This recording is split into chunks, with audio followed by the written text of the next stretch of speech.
Rolling up black windows once you go down. You must be crazy if you think that I'ma slow down. But wanna hit Disclaimer under Section 107 of the Copyright Act 1976. All lines are made for fair use purposes such as criticism, comment, news reporting, scholarship, and research. Fair use to the use permitted by copyright statute and not otherwise infringing. Non-profit, educational, or personal use tips to balance in favor of fair use. उसे एक novel की दुनिया में पहुंचा दिया गया।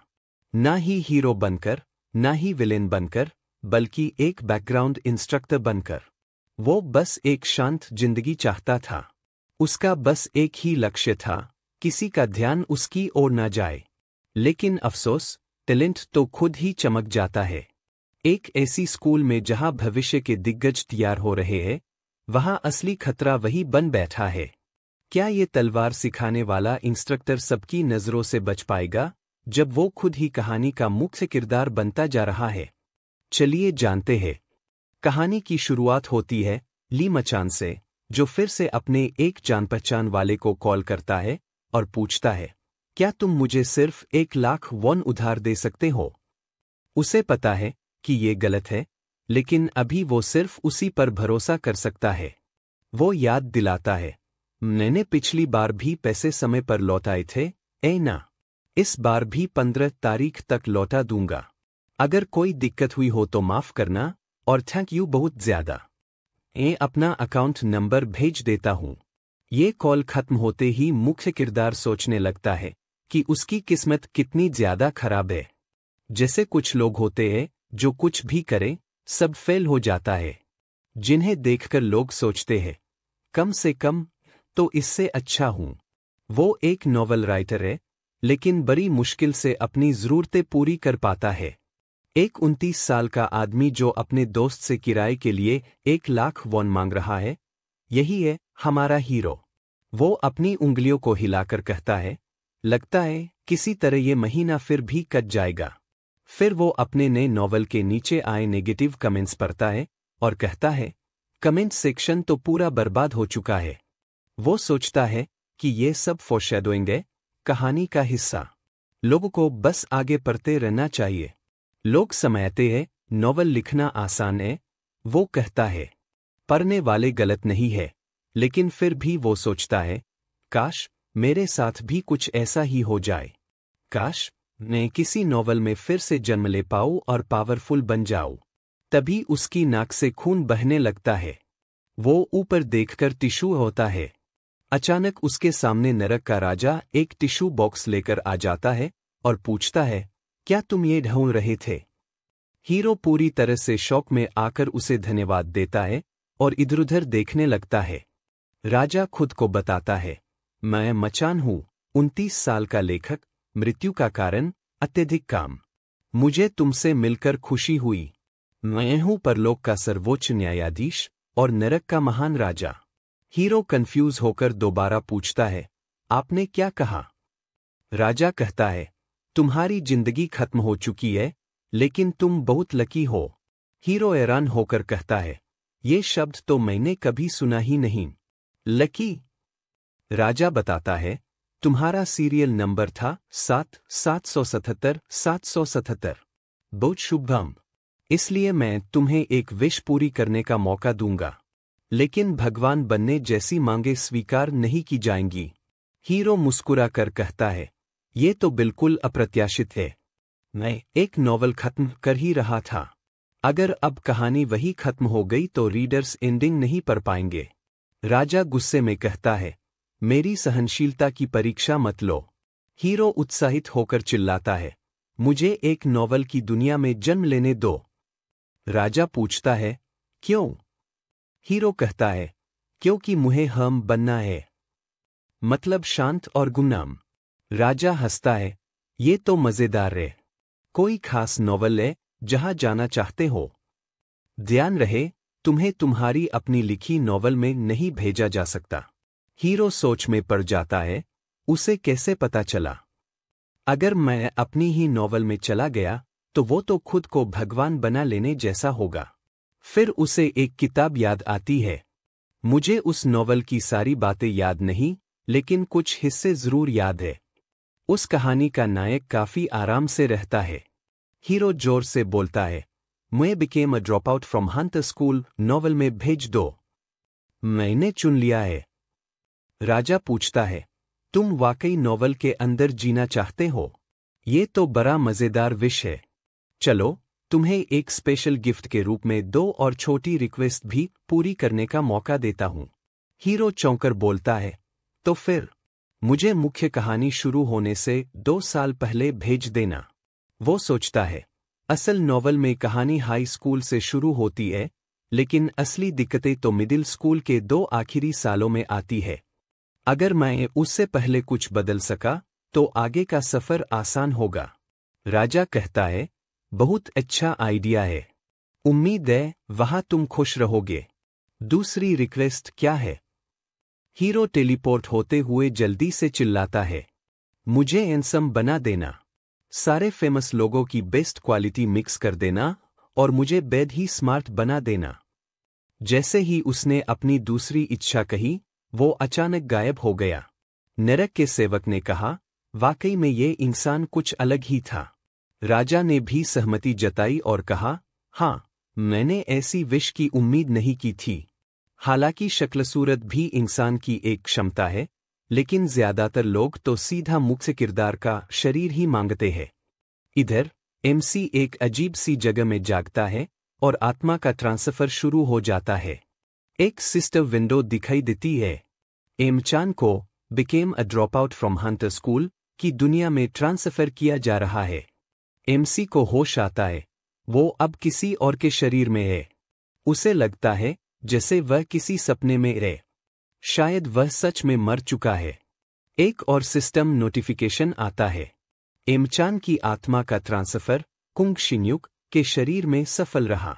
MC सोचता है, अब मुझे इसी शरीर में जीना होगा। अचानक उसे कुछ याद आता है और वह चौंक कर चिल्लाता है, रुको, इस नॉवल का मुख्य किरदार तो लीस था। शिन्युक कौन है? फिर एक सिस्टम विंडो दिखती है। मेमोरी रिस्टोरेशन, स्मृतियां वापस लाना प्रक्रिया शुरू हो चुकी है। इस दुनिया में हंटर बनने की काबिलियत 10 साल की उम्र में दिखाई देती है। हंटर स्कूल में एडमिशन के लिए एक खास टेस्ट लिया जाता है, लेकिन शिन्युक यह टेस्ट पास नहीं कर पाया था। वह जिस अनाथालय में रहता था, वहां की डायरेक्टर ने सारे टेस्ट किट चुरा लिए थे। उसने रिपोर्ट दी कि किसी भी बच्चे ने आवश्यक स्कोर हासिल नहीं किया। नतीजा ये हुआ कि सभी बच्चों को एक आम स्कूल भेज दिया गया और उनका जीवन हंटर बनने की राह से दूर हो गया। समय बीतता गया। जब कानून में बदलाव हुआ और बच्चों का फिर से टेस्ट किया गया, तो पता चला कि अनाथालय के लगभग 15% बच्चों के पास औसत काबिलियत थी। लेकिन तब तक हंटर स्कूल में ट्रांसफर करना नामुमकिन था। शिन्युक ने 20 साल की उम्र में हाई स्कूल पूरा किया और हंटर्स के लिए मजदूरी का काम किया। धीरे धीरे उसकी काबिलियत जागी और वो खुद एक हंटर बन गया। वो एक गिल्ड में शामिल हुआ। अब एमसी के लिए सिस्टम में मेमोरी धीरे धीरे सक्रिय होगी ताकि ओवरलोडिंग न हो। एमसी सोचता है, ये लड़का तो मेरी तरह ही बदकिस्मत है।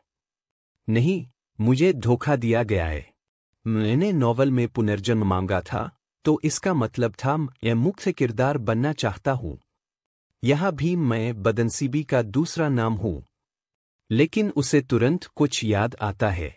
रुको, शिन्युक। हाँ, वो तो उस नॉवल में मुख्य हीरो की पैरेलल क्लास का स्वॉर्ड्समैनशिप इंस्ट्रक्टर है। मतलब, एक सपोर्टिंग कैरेक्टर में भी सपोर्टिंग कैरेक्टर। एमसी गुस्से में चिल्लाता है, ये तो सरासर बेइंसाफी है। अगर मुझे ये पता होता तो मैं स्वर्ग जाने की डिमांड करता। फिर वह सोचता है, अब तो बस एक ही रास्ता है। अगर मैं वापस परलोक में जाकर उस ठग राजा से मिलना चाहता हूं, तो मुझे फिर से मरना होगा। लेकिन अगर मैंने सिर्फ मरने के लिए आत्महत्या की, तो नरक में उसके साथ ही सड़ूंगा। ना। एक और सिस्टम नोटिफिकेशन आता है, आप जल्द ही नींद से जागेंगे। शुभकामनाएं। एमसी गुस्से में चिल्लाता है, ये कोई मजाक है क्या? मुझे वाकई में शिन्युक की जिंदगी जीनी पड़ेगी। मुझे वापस ले चलो। तभी वो नई दुनिया में एक बिस्तर पर लेटा हुआ जागता है। एमसी चिंता में सोचता है, तो ये सपना नहीं था, ये सब सच है। तभी उसे अचानक कॉल आता है, चेज के फाइनेंस डिपार्टमेंट से। फोन उठाने पर मैनेजर उसका नाम लेकर उसे अभिवादन देता है। एमसी सोचता है, क्या मैं सचमुच शिन्यू के शरीर में आ गया हूं? मैनेजर बताता है, हम आपको आपकी सेवरेंस पेमेंट, नौकरी छोड़ने पर मिलने वाला भुगतान कंफर्म करने के लिए कॉल कर रहे हैं। अगर कोई दिक्कत हो तो आप इस नंबर पर संपर्क करें। तभी एक नोटिफिकेशन आता है, आपको 38,871,463 जमा किए गए हैं। भेजने वाला चेज गिल्ड सेवरेंस पेमेंट, वर्तमान बैलेंस 309,532,485। मुख्य पात्र ने जब इतनी बड़ी राशि देखी तो खुशी खुशी पर्दे खोल दिए और उत्साह से चिल्लाया कि आज से वो शिन्हुक है। उसने सोचा, एक शिकारी के रूप में जिसकी बैलेंस में 300 मिलियन है, उससे तो यही उम्मीद थी। वो अपनी यादों में झांकता है और सोचता है कि शिन्हुक की जिंदगी उसकी अपनी जिंदगी से ज्यादा अलग नहीं थी। कुछ लोगों के लिए 300 मिलियन कोई बड़ी बात नहीं हो सकती, लेकिन उसके लिए, एक थर्ड रेट लेखक जो ओवरवर्क की वजह से मर गया, जो मुश्किल से अपना गुजारा करता था, ये तो एक ऐसा खजाना है जिसकी उसने कभी कल्पना भी नहीं की थी। मुख्य पात्र ने खुशी से अपने हाथ फैलाए और कहा, ऐसी जिंदगी में शिकायत करना तो पाप है। भले ही इस दुनिया में मॉन्स्टर्स है, पोर्टल्स है और हंटर भी, लेकिन यह जगह आधुनिक साउथ कोरिया से अलग नहीं लगती। जैसे कोरिया में, यहां भी उसकी उम्र 25 साल है। वह एक ऐसा आदमी है जो 25 साल का है, 300 मिलियन से ज्यादा बैलेंस है और सुपर हैंडसम है। इससे बेहतर क्या हो सकता है? वह जवान है, सुंदर है, उसमें काबिलियत और सहन शक्ति भी है। जाहिर है, भविष्य में बहुत से रैंक हंटर्स आएंगे। उपन्यास के उस मुख्य पात्र की तुलना में जो एक अमीर परिवार में पैदा हुआ था और दूसरी भाग में और भी ताकतवर बन जाएगा, वो खुद तो पीछे ही रह जाएगा। उसकी मौजूदगी कहानी की प्लॉट पर कोई असर नहीं डालती, और यही तो सबसे अच्छी बात है। मुख्य पात्र सोचता है कि यह उपन्यास हंटर स्कूल से निकाले गए का है। इसमें 2 मुख्य पात्र हैं। उपन्यास का असली हीरो किम डोहे और ली जियोंग, जो एक लूजर के शरीर में चला जाता है। दूसरा पात्र कहानी की प्लॉट का ज्ञान होने का फायदा उठाता है और उस रास्ते पर चलता है जो असली हीरो के लिए तय किया गया था। साथ ही जियोंग अपनी दौलत का इस्तेमाल करके तरह-तरह के एलिक्सिर पीता है। आखिरकार वह असली हीरो की ताकत को भी पार कर जाता है। मगर जो इस समय शिन्हुक के शरीर में आया है, वो उन दोनों से अलग है। उसे उनसे कोई मुकाबला नहीं करना और नहीं वो उनका प्रतिद्वंद्वी है। उसके पास शुरू में ही कोई वजह नहीं थी कि वो उनकी कहानी में शामिल हो। उसका हीरो बनने का मकसद था आराम की जिंदगी जीना, यानी कभी कभी थोड़ा काम करना और जिंदगी का मजा लेना। और अब ये सब मुमकिन है। किसी समय, जैसे मूल कहानी में होता है, एक पल आएगा जब पोर्टल बेकाबू हो जाएगा और दुनिया संकट में डूब जाएगी। तब डोहान और जेस मिलकर मॉन्स्टर्स की विशाल सेना को रोकेंगे। मुख्य पात्र कल्पना करता है कि जैसे ही पोर्टल बेकाबू होगा, हीरो के माता पिता कहेंगे, ये 2 लोग ही दुनिया की आखिरी उम्मीद है। और सब लोग बस उनका हौसला बढ़ाएंगे। जिसुंग आगे बढ़ो, तुम इंसानियत की रोशनी हो। डोहिन लड़ते रहो, तुम दुनिया को बचाने की आखिरी उम्मीद हो। हर तरफ लोग उनके नाम चिल्ला रहे होंगे और मुख्य पात्र चिल्लाएगा, ये वक्त है महंगे इक्विपमेंट सस्ते में खरीदने का। यही तो end of the world trade है। कल्पना से बाहर आते हुए वो सोचता है कि चाहे जो हो, ये दोनों दुनिया को बचा लेंगे, उसके बिना भी। इसी बीच वो सोचता है कि अगर उसने अभी उन गिरते हुए स्टॉक्स को खरीद लिया तो। वो कल्पना करता है और खुशी से चिल्ला उठता है, मुझे ऐसा लग रहा है जैसे पैसा नदी की तरह बह रहा है। उसे भविष्य साफ दिख रहा था, ऐसा भविष्य जहां उसे पैसों की कोई चिंता नहीं है, एक आरामदायक जीवन है। अचानक उसके फोन पर एक नोटिफिकेशन आता है, आप फर्स्ट ईयर स्टूडेंट्स के लिए तलवारबाजी के इंस्ट्रक्टर के पद के लिए चयनित हो चुके हैं। विस्तृत जानकारी ईमेल पर भेजी गई है, कृपया ईमेल चेक करें और रिप्लाई करें। मुख्य पात्र खुश होकर सोचता है, क्या ये लॉटरी जीतने जैसा नहीं है? अब जब तक पोर्टल बेकाबू नहीं होता, तब तक उसे कहानी के अनुसार ही चलना होगा। ठीक है, वो सोचता है, अब मुझे अपने स्टार्टअप कैपिटल के लिए थोड़ा पैसा बचाना शुरू कर देना चाहिए। कुछ समय बाद, पहले काम के दिन, मुख्य पात्र एमसी ने सोचा कि शिकारी दुनिया में शिन्हुक एक रैंक का शिकारी और तलवारबाजी का प्रशिक्षक है। संयोग से वह उस समय शिन्हुक के शरीर में आया जब उसने चेज गिल्ड छोड़ दी थी और शिकारी स्कूल में नौकरी पाली थी। उसने शिन्हुक से जुड़ी सारी जानकारी पढ़ी उसके संपर्क, बैंक अकाउंट्स आदि जानकारी पढ़ते समय उसे पता चला कि शिनहुक असफल और बाहरी व्यक्ति था। मुख्य पात्र ने मोबाइल हाथ में पकड़ते हुए नोट किया कि वह घर से काम करता था, इसलिए उसके सहकर्मियों से कोई मेल जोल नहीं था। लेकिन शिनहुक ने खुद को जानबूझकर दुनिया से अलग कर लिया था। उसे याद आया कि बचपन में उसे कितना सताया गया था और उसने गुस्से से कहा कि ये सब बच्चे तो चांदी की चम्मच लेकर पैदा हुए हैं। जितना बड़ा रसूख, उतने ही गंदे कर्म। एमसी ने सोचा कि अपनी पिछली जिंदगी में उसने बहुत कुछ छोड़ा था। सबसे बड़ा त्याग था प्रेम और विवाह। उसने लोगों से कहा था कि उसे फर्क नहीं पड़ता और अकेले रहना अच्छा लगता है, लेकिन यह सब बकवास था। असल में उसका मुख्य कारण था कि वह एक थर्ड क्लास लेखक था जो मुश्किल से जीवन चला पा रहा था। हाँ, न्याय ने उसे कभी नहीं छुआ, लेकिन अब सब कुछ बदलने वाला था। अगर वह इस शरीर में न आया होता तो उसका बहुत कुछ दांव पर लगा था। अब वह सब करेगा जो पिछली जिंदगी में कभी नहीं कर पाया। कुछ समय बाद एमसी ऑफिस पहुंचा, सबको हंसते हुए नमस्ते कहा और जोड़ा कि वह पहले वर्ष के छात्रों के लिए नया तलवार प्रशिक्षक है। सभी कर्मचारी चुपचाप उसे देखते रहे। उसे अजीब लगा, ऐसा लगा जैसे उसने जरूरत से ज्यादा उत्साह दिखा दिया हो।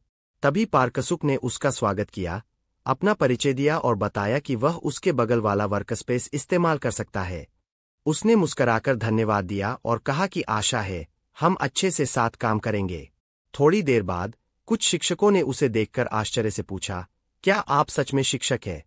एक लड़की ने चौंकते हुए पूछा, क्या आपने कभी अभिनेता बनने का सोचा था? एमसी ने मुस्कराकर धन्यवाद दिया और सोचा कि उसने यह चेहरा अपनी जान देकर पाया है। एक शिक्षक ने पूछा, क्या आप किसी गिल्ड में हैं?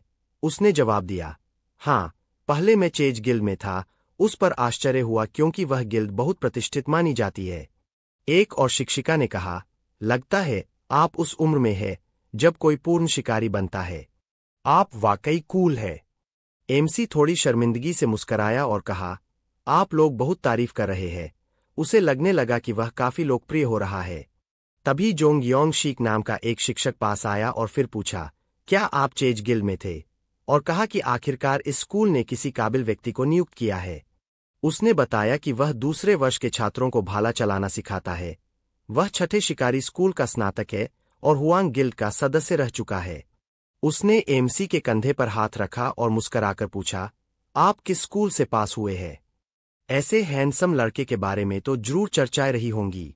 एमसी कुछ बोलने ही वाला था कि एक शिक्षिका मुस्कराकर बोली, मैं बताती हूं, आप 7वें स्कूल से है। है ना? पार्क ने कहा, मैं चौथे स्कूल पर दाव लगाता हूं। एक लड़की ने गंभीरता से कहा, अगर आप हमारे स्कूल से होते तो मुझे पता होता। मुझे लगता है आप 5वें स्कूल से है।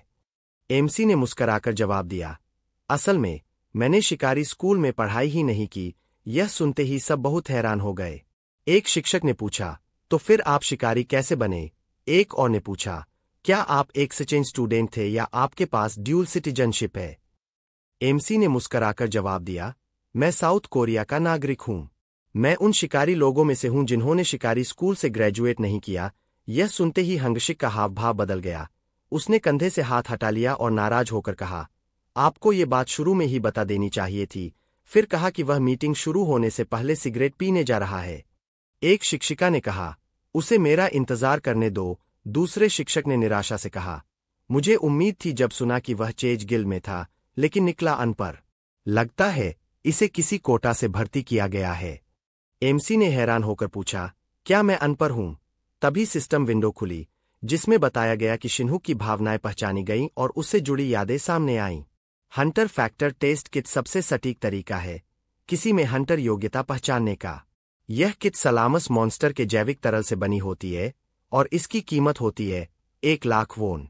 अनाथालय के डायरेक्टर ने यह किट चुरा ली थी और सब बच्चों को फेल बता दिया था, लेकिन बाद में एक पूर्व छात्र की मदद से सारे बच्चों का दोबारा टेस्ट हुआ। हालांकि जो बच्चे सामान्य स्कूलों से आते हैं उन्हें शिकारी गतिविधियों में भाग लेने की अनुमति नहीं दी जाती, क्योंकि उनकी शिक्षा शिकारी स्कूलों जैसी नहीं मानी जाती। इस असमानता ने गैर शिकारी स्कूलों के ग्रेजुएट्स के लिए भेदभाव के खिलाफ कानून बनने को प्रेरित किया। कुछ सरकारी संस्थाएं ऐसे लोगों के लिए कोटा देती है, लेकिन फिर भी स्थिति सामान्य स्कूलों के छात्रों के अनुकूल नहीं रही। ऐसे ग्रेजुएट्स के प्रति नफरत और बढ़ गई है। अब एमसी ने सोचा, क्या ये जानकारी पहले नहीं दी जा सकती थी? वह शिक्षकों का नजरिया समझ सकता है, लेकिन ये फिर भी अन्यायपूर्ण है। उसने याद किया कि उसने कभी याचिकाओं में हिस्सा नहीं लिया था और ना ही कुछ साइन किया। तभी यांसुक ने खुशी से उसे पुकारा और कहा, मुझे लगता है कि ये बात तुम्हें चुभी है। मुझे उम्मीद है तुम समझोगे। यही स्थिति है अभी। एमसी ने सोचा, सच है, कुछ किया नहीं जा सकता। भविष्य के लिए इसे स्वीकार करना होगा। उसने जवाब दिया, सब ठीक है, मैं आपकी स्थिति समझता हूं। कोटा सिस्टम को तो बेहतर काम करना चाहिए था। यांसुक उलझन में बोला, तुम किसकी बात कर रहे हो? एमसी कुछ देर चुप रहा और पूछा, क्या मैं स्पेशल कोटा से यहां नहीं आया हूं? यांसुक चौंकर बोला, ये कैसी बकवास है? तुमने तो एग्जाम और इंटरव्यू पास करके स्कूल में एंट्री ली थी। यह एक शिकारी स्कूल है। यहां कोई स्पेशल स्कूल कोटा नहीं है। वह सोचता है कि बाकी शिक्षकों को गलतफहमी हुई होगी। बाहर हंगशिक ने कहा, कोटा से किसी को भर्ती कैसे कर सकते हैं? क्या स्कूल के पास अच्छे विशेषज्ञ के लिए पैसे नहीं है? एक लड़की ने कहा, पहले साल के बच्चों पर अब दया आ रही है, जो उससे सीखेंगे। फिर बोली, खैर, पहले साल में सिर्फ बेसिक्स और फिजिकल ट्रेनिंग होती है, तो चल जाएगा। एक लड़की ने कहा, जिसने भी इस बेवकूफ को रखा है, उसने कम से कम इतना समझदारी का काम किया कि उसे पहले साल वालों को पढ़ाने भेजा। दूसरी बोली, लेकिन फिर भी वो हैंडसम तो है। एक लड़की ने मुस्कराकर पूछा, क्या तुम्हें उस पर क्रश है? वह लड़की झुंझलाकर बोली, क्या उम्मीद की जा सकती है उससे? हैंडसम है तो क्या हुआ? शिकारी स्कूल से नहीं पढ़ा तो क्या फायदा? उसने सिगरेट बुझाई और कहा, शिकारी स्कूल में न जाना मतलब अनाथालय छोड़ देना। चेहरा तो अच्छा है, लेकिन अंदर कुछ नहीं। मुझे बच्चों से कहना पड़ेगा कि तलवारबाजी खुद से सीखें, उसकी क्लास के अलावा। बच्चे एक दिन स्नातक होंगे और अपनी जान जोखिम में डालेंगे। वह कल्पना करने से डर रही थी कि अगर वे इतने नौसिखिए से सीखेंगे तो क्या होगा। अचानक नायक एमसी उसके पास आया। वह डरते हुए पूछती है, तुम यहाँ क्या कर रहे हो? उसने मुस्कराकर कहा कि शिक्षक यांसुक ने कहा था कि वे शायद स्मोकिंग रूम में होंगे, इसलिए वह यहाँ आया। लगता है उनके बीच कोई गलतफहमी हो गई है। क्या मीटिंग से पहले थोड़ा समय नहीं है? लड़की ने कहा कि इससे कोई फर्क नहीं पड़ता, वो तो यहाँ खड़े होकर सब कुछ सुन ही रहे थे। एमसी ने घबराते हुए जवाब दिया कि उसने जानबूझकर ऐसा नहीं किया। वह सोचने लगा, क्या वे उसे उकसा रहे हैं? उसे खुद को संयमित रखना होगा और भविष्य के बारे में सोचना होगा। उसने कहा कि शायद वे अपनी गलतफहमियों को और फैलाएं, इसलिए वह यह बात साफ करना चाहता है कि वह कोटे से नहीं आया है। वह चाहता है कि सब उसके साथ ठीक से पेश आए। हंगशिक ने गंभीर चेहरे से कहा कि शायद वह कुछ समझ नहीं पा रहा है। उसे फर्क नहीं पड़ता कि वह कोटे से आया या सिफारिश से। उनकी नाराजगी की वजह कुछ और है। उसने क्या सीखा और क्या नहीं सीखा। उसे यह कहने की जरूरत नहीं कि वह उनसे अलग नहीं है। बेहतर होगा कि वह शांत रहे और कोई परेशानी ना खड़ी करे। यहाँ सामान्य शिक्षा वाले शिक्षक भी है। अगर बात करनी है तो उन्हीं से करे। एक शिक्षक ने कहा कि वह बहुत कठोर है। एमसी एक तलवारबाजी का प्रशिक्षक है और वो भी रैंक का। जरूर उसने किसी तरह धोखा देकर रैंक पाई है, वरना ये असंभव है। तभी हंगशिक मुड़ा, उसे पुकारा और चेतावनी दी कि अगर उसे लगता है वह गलत कह रहा है तो वह ऑनर डुएल, सम्मान द्वंद्व के लिए आवेदन करे। वह अगले महीने रैंक में प्रमोट होने वाला है, इसलिए अगर डुएल करना है तो उससे पहले कर ले। एमसी चुप रहा और सोचने लगा कि अब उसे समझ आया कि शिन्हुक को लोग बाहरी क्यों मानते थे। उसे अपनी पिछली जिंदगी की एक घटना याद आई जब उसने एक उपन्यास लेखक को अपना काम पढ़ने दिया था। उस लेखक ने कहा, ये कहानी बुरी नहीं है। एमसी ने खुश होकर पूछा, तो क्या मैं डेब्यू कर सकता हूं? उसने मजाक उड़ाते हुए कहा, डेब्यू? ये कहानी एक आम आदमी के लिए ठीक है, लेकिन तुमने तो कोई स्कूल या अकादमी नहीं की है, इसलिए भूल जाओ छपवाने की बात। बस अपने लिए लिखते रहो, क्योंकि लिखना तुम्हारे बस की बात नहीं। एमसी ने सोचा कि बाद में उसी बेवकूफ ने उसी कहानी को छपवाया और आज उसका करियर अच्छा चल रहा है। फिर उस पर प्लेगियारिज्म, चोरी का आरोप लगा और सब खत्म हो गया। शिन्हुक ने भी कई बार अन्याय झेला है। अगर देखा जाए तो उसकी जिंदगी और मेरी ज्यादा अलग नहीं है। चाहे जिंदगी कितनी भी स्थिर क्यों ना हो, क्या उसका कोई मतलब है? यह मौका सिर्फ एक बार आया है। अचानक एमसी ने हंगशिक को पुकारा और ऑनर डुएल की चुनौती दे दी। वह सोच रहा था कि ये सब भविष्य में एक बेहतर जिंदगी के लिए है। शिक्षक मुस्कराकर पूछता है, क्या तुम सच में गंभीर हो? अगर ये बस गर्व के कारण कहा है तो मैं ऐसा मानूंगा कि मैंने कुछ सुना ही नहीं। एमसी ने शांत भाव से कहा, मैं गंभीर हूं। मैं ऑनर डुएल चाहता हूं।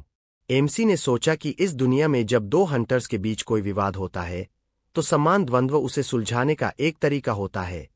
आमतौर पर जो चुनौती स्वीकार नहीं करता उसे सबसे ज्यादा शर्म मिलती है, भले ही विवाद छोटा हो या जीत हार तय हो। एमसी हंगशिक के पास गया और कहा कि वह उसे नीचा दिखाता है क्योंकि वह शिकारी स्कूल से नहीं पढ़ा। वह यह साबित करना चाहता है कि वह सामान्य व्यवहार के लायक है। अगर चाहे तो वह डुएल उसकी प्रमोशन के बाद भी कर सकता है। हंगशिक ने व्यंग्य से पूछा, क्या तुमने पहले कभी डुएल किया है?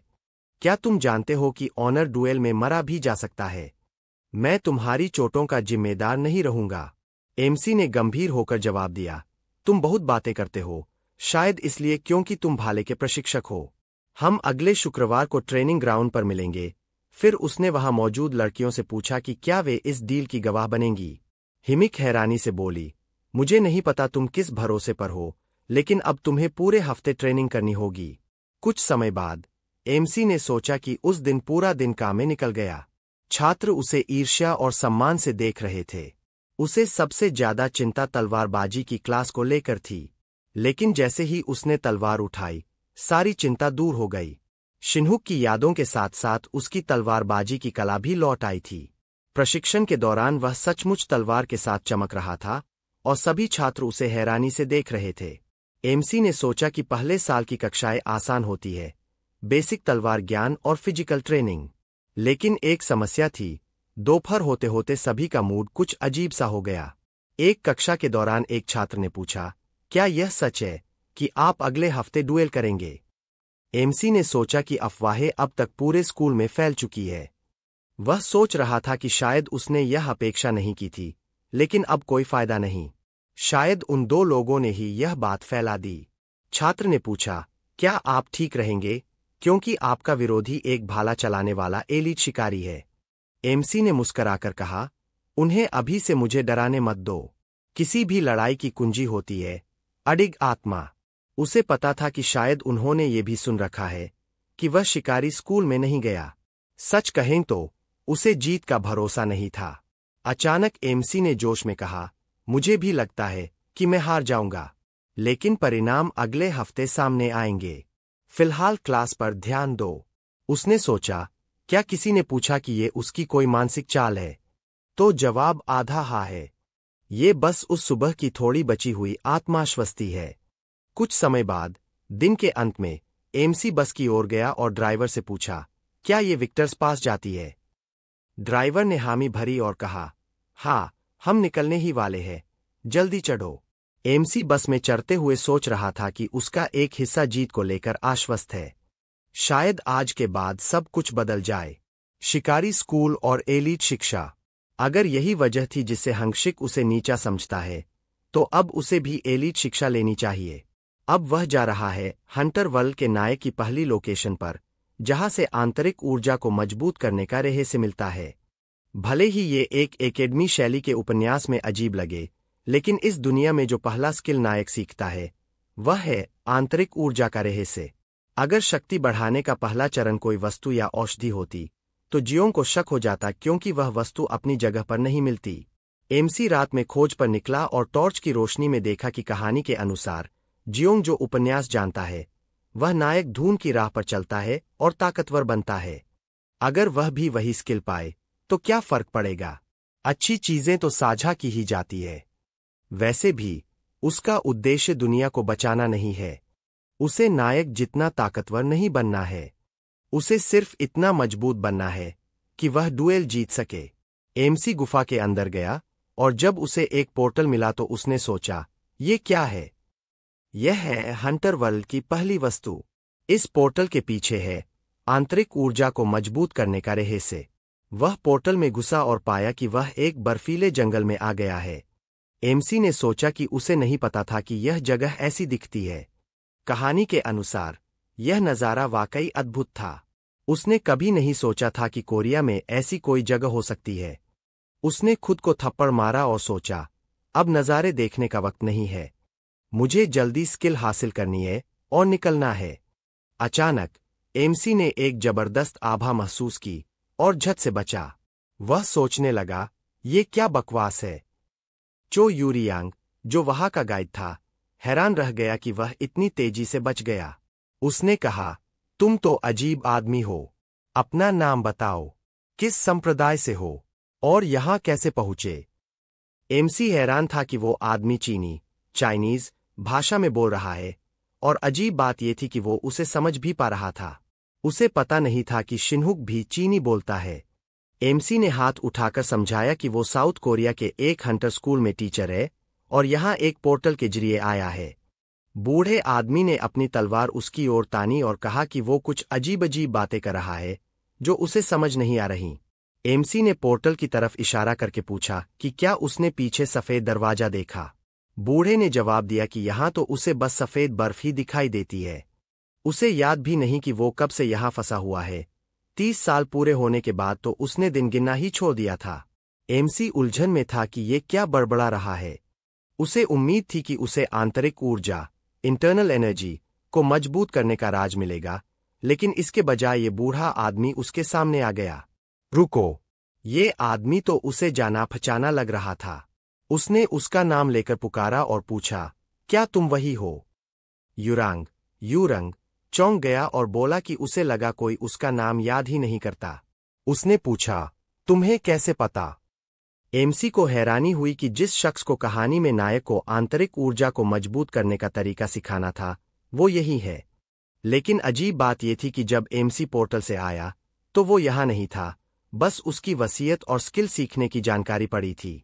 तभी उसे याद आया कि उसने खुद ही नर्क के राजा, किंग ऑफ हेल, से कहा था कि उसे मुख्य कहानी शुरू होने से 2 साल पहले भेज दे, शायद इसलिए यूरांग अब भी जिंदा है। एमसी समझ गया, लेकिन वो ये नहीं बता सकता था कि उसने उसका नाम किताब से पढ़ा है। उसने उत्साह से कहा कि उसने उसके बारे में पहले सुना है। बूढ़े ने पूछा, क्या सुना?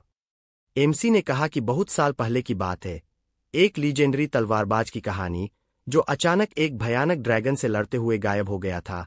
वो ड्रैगन जो ना जाने कहां से आ गया था और लोगों को परेशान कर रहा था। इस कहानी का हीरो वही था। यूरांग मुस्कुराया और बोला कि उसे लगा कोई उस लड़ाई का गवाह था। एमसी खुश था, उसकी चाल काम कर गई। उसने बस किताब में पढ़ी हुई बात दोहरा दी थी। ये बूढ़ा थोड़ा ढीला पड़ गया, शायद उन मार्शल आर्ट्स वाले गर्वीले लोगों में से एक था। एमसी ने सिर झुकाया और सोचा कि अब इसी दिशा में आगे बढ़ना चाहिए। उसने जमीन पर सिर झुकाकर कहा कि वो असल में यहाँ अंतिम गुरु, अल्टीमेट मास्टर, को खोजने आया है, वो कोई विलेन नहीं है। उसने विनती की कि वो उसे तलवारबाजी के सारे हुनर सिखाए। यूरांग हंसते हुए बोला, मतलब तुम चाहते हो कि मैं तुम्हें मार्शल आर्ट सिखाऊं? नहीं, वापस जाओ, वरना तुम्हारी जान ले लूंगा। वो जाने ही वाला था कि एमसी ने अचानक कहा, मुझे एक ऐसे प्रतिद्वंद्वी से लड़ना है जो भाले, स्पीयर, का मास्टर है। बताओ, तलवार और भाले में कौन जीतेगा? यूरांग ने कहा, भाला तलवार से कहीं ज्यादा ताकतवर है। सही ट्रेनिंग से भाला जानलेवा हथियार बन सकता है। उसकी लंबाई, उसकी तबाही की शक्ति। तो मेरा जवाब है, भाला जीतेगा। एमसी चौंक गया कि उसने इतनी आसानी से मान लिया कि तलवार हार जाएगी। बूढ़ा बोला, अगर समझ गए हो तो वापस जाओ और अपनी जान की कद्र करो। एमसी के मन में जोश आ गया, मैं ऐसे कैसे चला जाऊं? मैंने इतनी बातें कर ली और अब ये बस भाग जाएगा।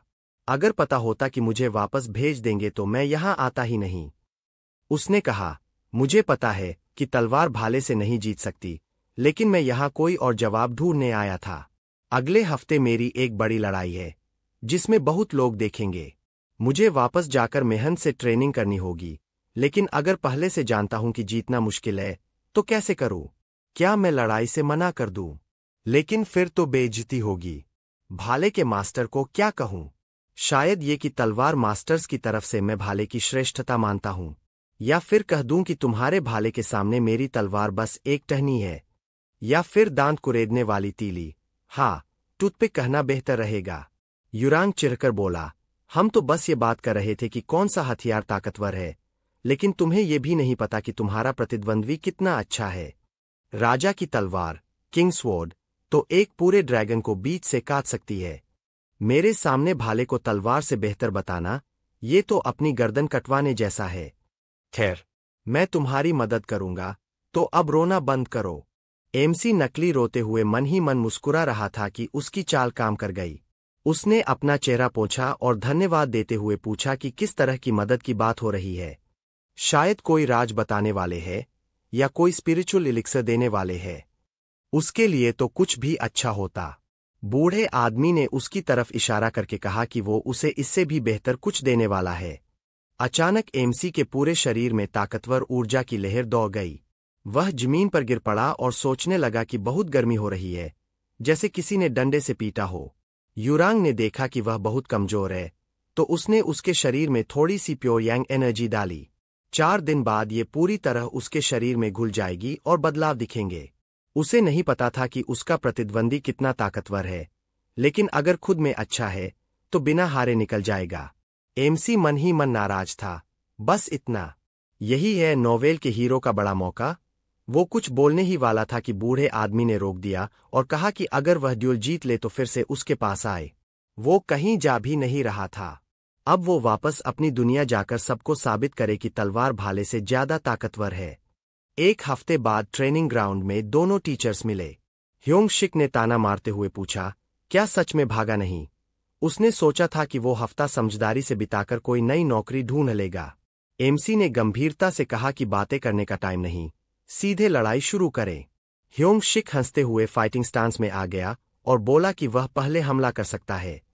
एमसी ने भी फाइटिंग स्टांस लिया और कहा कि उम्मीद है, बाद में पछताओगे नहीं। एमसी को लगा कि शरीर बहुत हल्का है, अब वो इतना मजबूत है कि आसानी से हराया नहीं जाएगा।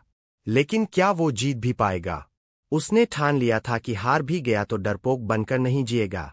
उसने बिजली जैसी तेजी से वार किया और एक ही झटके में भाला तोड़ दिया, यहां तक कि विरोधी के कपड़े भी फट गए। देखने वाले सब हैरान रह गए। रेफरी ने कहा कि ड्यूल खत्म, जीत टीचर शिनहुक की।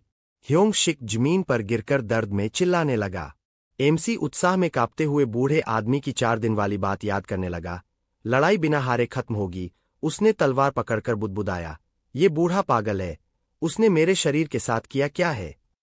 एमसी सोचने लगा कि नोवेल का हीरो तो हंटर स्कूल से ड्रॉप आउट हो गया, पर मार्शल आर्ट सीखकर उसकी स्किल्स तेजी से बढ़ी, और हाँ, वो एलिक्सिर ऐसे पीता जैसे पानी। तभी टीचर यानसुक दौड़कर आया और पूछा, चोट तो नहीं लगी? एमसी मुस्कुराकर बोला कि क्या वो ड्यूल देख रहा था? यानसुक ने कहा कि वो कमाल था, मैं तो देख ही नहीं पाया, बस पलक झपकी और सबके सामने ह्योंग शिक की अंडरवियर थी। बाकी टीचर्स भी खुश होकर बोले कि आज तो पार्टी करते हैं। एमसी ने कहा, ठीक है, लेकिन सिर्फ 20,001 हर एक पर खर्च होंगे। सब कैफे गए और मजे किए। रात को एमसी नशे में घर लौटा। शिनह्यूक तो सुबह 4 बजे तक बाहर रहा, लेकिन शरीर खुद को क्लेंस कर चुका था, कोई हैंगओवर नहीं था। एमसी हैरान था कि क्या हुआ है। वो बूढ़े आदमी के पास पहुंचा, खाने पीने का सामान लेकर। जगह बर्फ और पेड़ों से ढकी थी, न जानवर थे न लोग। उसने यूरांग को ढूंढना शुरू किया। यूरांग ने ध्यान लगाते हुए उसकी मौजूदगी महसूस की और पूछा, क्या भाले वाले को हरा दिया? एमसी ने खुशी से बताया कि उसने एक बार में उसे हरा दिया, वो सिर्फ अंडरवियर में भागा। एमसी ने पूछा कि उसने उसके शरीर में उस दिन क्या किया था। यूरांग ने कहा कि बस डैंशन का रास्ता थोड़ा खोल दिया ताकि वो लड़ाई में बच जाए। एमसी ने समझाया कि उसने बस तलवारबाजी की, मार्शल आर्ट्स नहीं सीखी। हंटर्स का तरीका अलग होता है, जितना ट्रेनिंग उतनी मना बनती है। बातों में पता चला कि यूरांग मिन साम्राज्य से आया है और बाहर की दुनिया की हालत से अनजान है। एमसी ने बताया कि अब मार्शल आर्ट्स लगभग भूल चुकी दुनिया में और ताकतवर ताकतें राज कर रही है। यूरांग उदास हो गया, तो एमसी ने उसे बाहर की दुनिया का हेल्थ टॉनिक दिया। यूरांग ने चखा और बोला, ये बाहर की दुनिया में कुष्ठ रोग फैला है क्या? हमारे समय में तो 50 साल पुराना वाइल्ड जिनसेंग खाते थे। एमसी ने सोचा कि ये बूढ़ा तो लोगों को चिढ़ाने में मजा लेता है। उसने चॉकलेट निकाली और कहा कि बाहर की दुनिया में ठंड में इसे खाते हैं। यूरांग ने पैकेट देखकर कहा कि रैपर तो काफी सुंदर है। खाना खुद में। अच्छा था, ट्राई करने लायक। बूढ़े आदमी ने एक कौर लिया, स्वाद को महसूस करते हुए गंभीर चेहरा बनाया और बोला, खाने लायक है, अगर और है तो यहां ले आना। कुछ देर में यूरांग पेट भरकर बोला कि बाहर की दुनिया में तो कितने स्वादिष्ट खाने हैं। एमसी ने सोचा कि उसने उसका सारा सप्लाइज खा लिया। उसे हैरानी हुई कि ये पहले भूख कैसे मिटाता था। बूढ़े ने कहा कि मास्टर बनने के बाद उसे खाने की जरूरत नहीं होती, बस स्वाद चखता है। फिर पूछा, कुछ और है? एमसी मन ही मन चिढ़ गया, ये मुझे घर जाने कब देगा? खैर, उसने सोचा कि कम से कम खाने ने उसे अकेलेपन से निकाला, ये भी अच्छा है।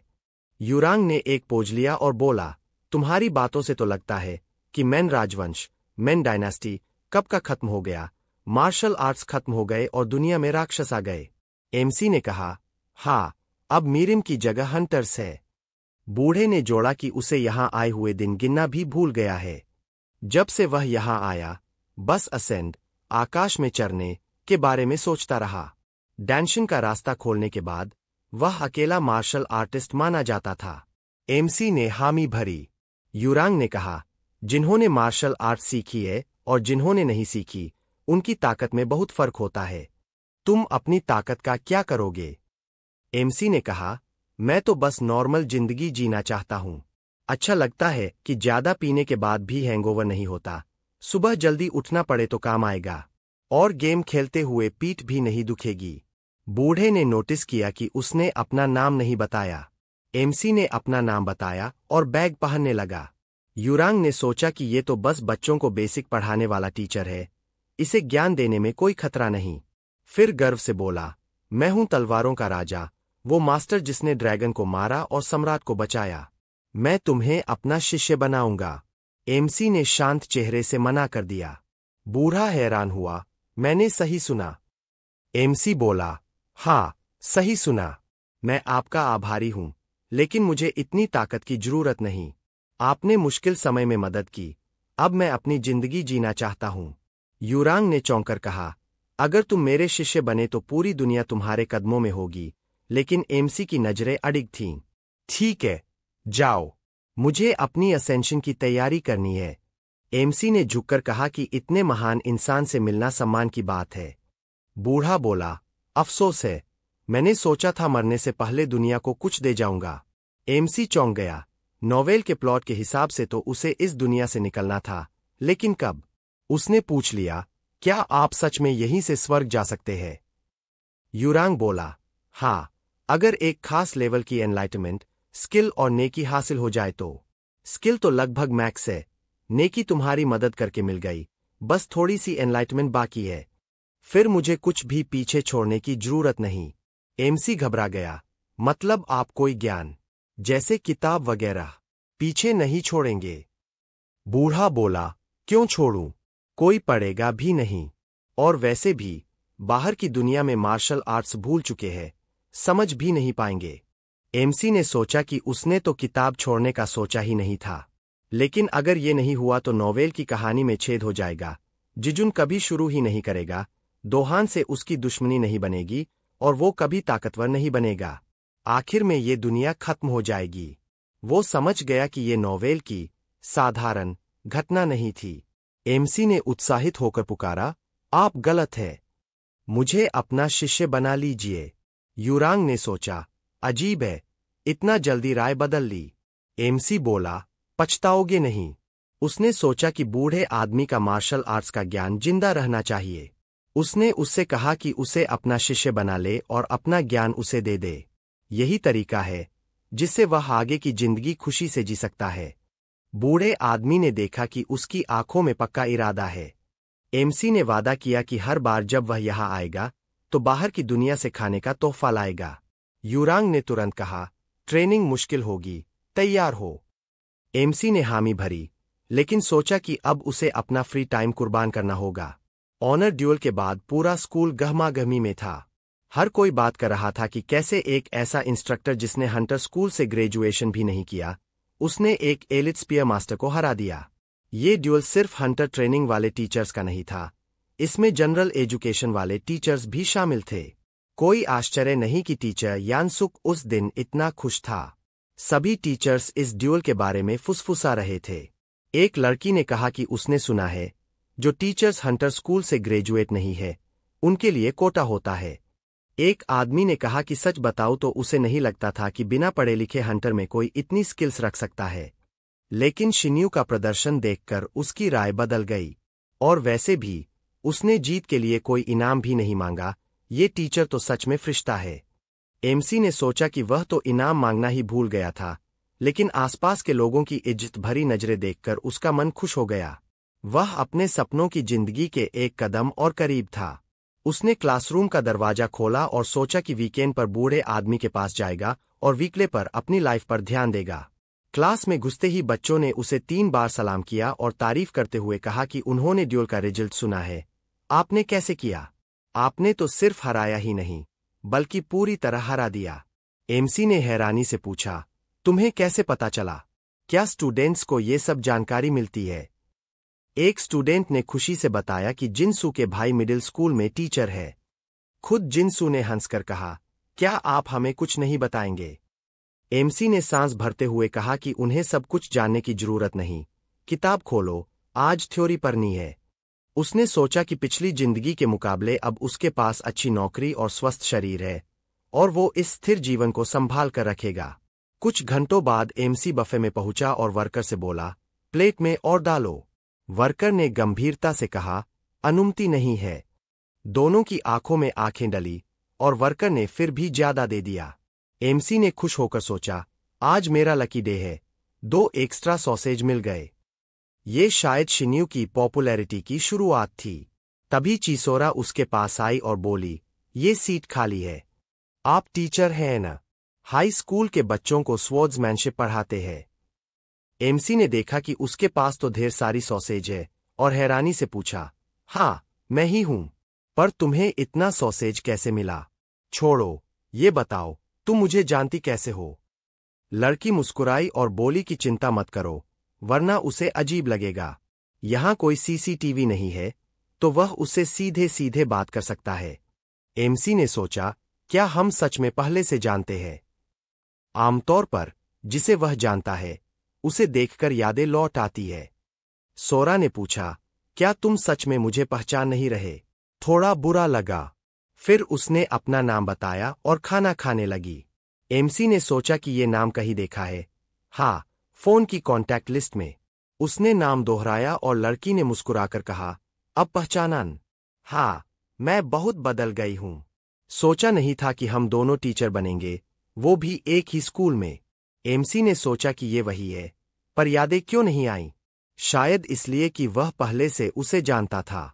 सोरा, उस क्लास की टीचर जिसमें नोवेल का मेन कैरेक्टर पढ़ता है। दूसरे वॉल्यूम में वह एक की कैरेक्टर है, क्योंकि वह एक इंटरनेशनल क्रिमिनल ऑर्गेनाइजेशन की मेंबर है। एंटागोनिस्ट्स, छोटे में एंट्स। ये लोग हंटर्स के दुश्मन हैं और अनगिनत हंटर्स को खत्म कर चुके हैं। उनकी टीम में ऐसे लोग हैं जिनकी शारीरिक स्किल्स गजब की है और वे बहुत तेज व सही तरीके से हमला करते हैं, इसलिए उन्हें पकड़ना लगभग नामुमकिन है। तभी सोरा ने उसे पुकारा, चेहरे पर क्या हुआ? यहां तुम वैसे ही रह सकते हो जैसे रहते हो, कुछ बुरा नहीं होगा। एमसी ने सोचा, अजीब है, आखिर मैंने ये नॉवेल अंत तक पढ़ी थी। उसे याद नहीं था कि शिन्यू के बारे में कहीं लिखा हो कि वो एंटोस का मेंबर है। तभी सिस्टम विंडो खुली जिसमें लिखा था कि एक एक्स्ट्रा चैप्टर ओपन हो गया है। अब से कहानी शुरू होती है शिन्हुक की, जो एंस ऑर्गेनाइजेशन का एक हत्यारा असैसिन है। एमसी, मुख्य किरदार, डरते हुए सोचता है, असैसिन, ये आखिर कर क्या रहा था? उसे याद आया कि उसने ये नॉवेल बहुत ध्यान से आखिर तक पढ़ी थी। ऐसा तो हो ही नहीं सकता कि उसे ये पता न चला हो कि शिन्हुक एंटाज ऑर्गेनाइजेशन में था। फिर उसने सोचा, शायद कुछ और है। उसको याद आया कि नॉवेल खत्म करने के बाद लेखक ने एक इंटरव्यू में कहा था कि वो इसका सीक्वल लिख रहा है। उस सीक्वल में वो बातें होंगी जो मेन स्टोरी में नहीं थीं। फिर सिस्टम विंडो में लिखा आया, एक्स्ट्रा चैप्टर अवेलेबल, शिन्हुक प्रोलॉग। एमसी ने उत्साहित होकर कहा, तुरंत ओपन करो। एक और सिस्टम विंडो खुली जिसमें लिखा था, शिन्हुक, एंस ऑर्गेनाइजेशन का असैसिन, अपनी यादें वापस पा रहा है। गिल्ड में रहते हुए उसका एक साथी था, किम चांग सू। ये वही था जिसने उस अनाथालय ऑर्फनेज के डायरेक्टर की शिकायत की थी जहां दोनों बड़े हुए थे। 2 साल पहले एक मिशन के बाद दोनों माउंट ग्वैनोक के पोर्टल से लौट रहे थे। अचानक पोर्टल फट गया और उससे कई तरह के मॉन्स्टर्स निकलने लगे। उन्होंने तुरंत गिल्ड को कांटेक्ट किया, लेकिन उस समय गिल्ड के मेंबर्स किसी और घटना में व्यस्त थे। चांगसू शिनहुक के लिए भाई जैसा था, लेकिन उस दिन शिनहुक ने अपने सबसे प्यारे इंसान को खो दिया।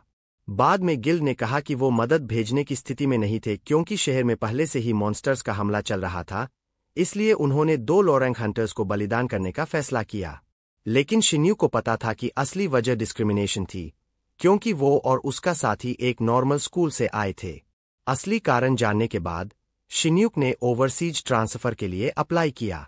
1 साल के चाइना मिशन से लौटने के बाद शिन्यूक गिल्ड छोड़ना चाहता था। तभी सोरा आई और उसे एंटाज ऑर्गेनाइजेशन में शामिल होने का न्योता दिया। एमसी ने पढ़कर सोचा, ये एक्स्ट्रा चैप्टर्स का प्लॉट तो काफी डार्क है। वो सोच भी नहीं सकता था कि एक सेकेंडरी कैरेक्टर के पीछे इतनी बड़ी कहानी हो सकती है। आगे सिस्टम विंडो में आया, शिन्यूक इस लड़की सोरा से प्यार करने लगता है और तुरंत ऑर्गेनाइजेशन ज्वाइन कर लेता है। वो ऑर्गेनाइजेशन के फंड में पैसे भी देने लगता है। लेकिन जब शिन्यूक ने सोरा को अपने दिल की बात बताई तो उसने मना कर दिया। फिर भी कूल बने रहने के लिए वो ऑर्गेनाइजेशन में रहता है और उसे स्पॉन्सर करता है। उसके करीब आने के लिए वो हंटर स्कूल में जॉब करने का फैसला करता है। एमसी ने सोचा, ये बेवकूफ गेम खेल रहा है क्या? चांगसू का क्या? अपने साथी का बदला। अचानक सोरा ने उससे पूछा, तुम ठीक हो? एमसी ने उत्साहित होकर कहा, हाँ, मैं ठीक हूं। सोरा ने फिर पूछा, सच में? एमसी मुस्कुराया और सोचा, अगर तुम मेरी जगह होती तो हैरान होती। वो सोच रहा था कि अब उसकी जिंदगी में अच्छे दिन आ गए हैं, लेकिन पता चला कि वो एक क्रिमिनल ऑर्गेनाइजेशन का मेंबर है। सच में, ये पागलपन है। लड़की ने कहा कि उसे पता है कि उसके पास अच्छे स्किल्स है, लेकिन हंटर स्कूल में घुसना बहुत मुश्किल है। जब उसने सुना कि वो गिल्ड छोड़कर स्कूल ज्वाइन कर रहा है, तो उसने सोचा था इसमें कम से कम 2 साल लगेंगे। एमसी ने हंसकर कहा, सच में, और सोचा कि उसने इंटरव्यू एक बार में ही क्लियर कर लिया। लगता है उसे ये लड़की बहुत पसंद है। सोरा ने पूछा, स्कूल लाइफ कैसी चल रही है? अच्छा लग रहा है यहां काम करके? एमसी ने कहा, अभी तक तो ठीक है। सेमेस्टर शुरू ही हुआ है, तो अभी पता नहीं। सोरा नाराज होकर बोली, तुमने इतने दिन मुझसे कांटेक्ट क्यों नहीं किया? कम से कम बता तो सकते थे कि तुम्हें जॉब मिल गई। मैं तो उदास थी कि तुमने कॉल या मैसेज भी नहीं किया। एमसी ने कांपते हाथों से माफी मांगी और कहा कि वो बहुत बिजी था। उसने सोचा कि अच्छा ही हुआ उसने कॉल नहीं की, वरना बहुत अजीब हो जाता और शायद गलती हो जाती। लड़की ने कहा, मुझे यकीन था कि तुम्हारे साथ कुछ हुआ है। और हाँ, तुमने इस महीने ऑर्गेनाइजेशन को डोनेशन क्यों नहीं दिया? सुना है तुमने इस महीने पैसे नहीं भेजे। एमसी ने घबराकर सोचा, मैं किसी ऐसी चीज का पैसा कैसे दूं जिसके बारे में मुझे पता ही नहीं। ये पेमेंट्स तो उसके बैंक रिकॉर्ड में भी नहीं थे। उसने सोचा, नहीं, ऐसे समय में तो मुझे सिर्फ अपने बारे में सोचना चाहिए। इन्हें मुझे लूटने नहीं देना चाहिए। सोरा ने कहा, तुमने पहले ही बहुत डोनेट किया है, और वैसे भी ऑर्गेनाइजेशन ज्वाइन करने के लिए डोनेशन जरूरी नहीं है। अगर तुम्हारे पास खर्च करने के लिए कुछ न भी हो तो भी टीचर की सैलरी ज्यादा नहीं होती। और हाँ, मैंने पहले भी कहा था, एंटाज ऑर्गेनाइजेशन कभी डोनेशन के लिए मजबूर नहीं करती। एमसी ने सोचा कि शिन्यूक एक पूरा बेवकूफ है। उसने आखिर इस चैरिटी पर कितना पैसा उड़ा दिया। लड़की ने कहा कि उसे चिंता नहीं करनी चाहिए। ऑर्गेनाइजेशन को उसकी स्थिति का पता है। और हाँ, उसे पूरा यकीन है कि उसका रैंक बढ़ चुका है, क्योंकि उसने एक ऐसे हंटर को हराया जो लगभग उसके रैंक के बराबर था। ऐसे इंसान से मदद लेना एक सम्मान की बात है। उसने कहा, आओ, हम साथ मिलकर दुनिया को बेहतर बनाते हैं।